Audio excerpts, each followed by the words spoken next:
Lucas, beleza? Fala, Gabriel, tudo certo? Tudo certo. Cara, eu tô tendo uma dificuldade aqui. Eu tenho que fazer um processo para um cliente e para fazer esse processo, eu preciso utilizar um arquivo nesse processo e eu preciso que ele esteja numa pasta. Sabe como é que eu verifico se esse arquivo tá nessa pasta já no início? Sim.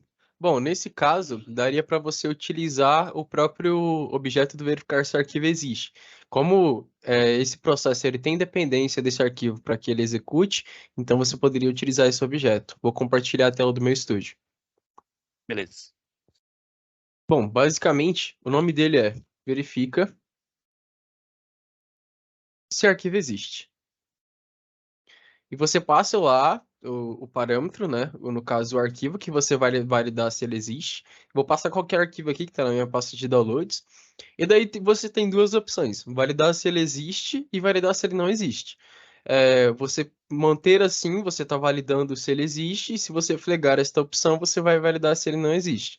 Então, por exemplo, se ele não existir, você pode colocar uma caixa de mensagem e dizer que ele não existe. Não existe.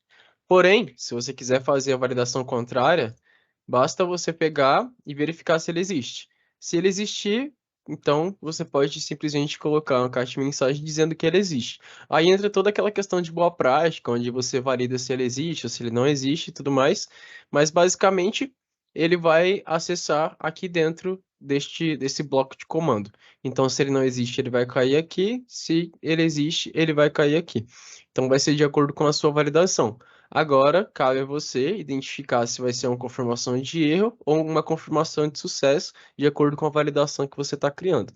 No caso, quando você valida que ele não existe, você tem dependência desse arquivo, então você precisa fazer uma confirmação de erro na rotina, lá de validações de diretório, por exemplo.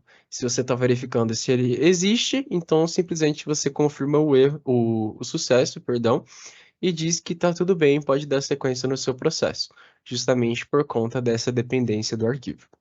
Entendeu? Entendi sim. Obrigado. Perfeito, valeu.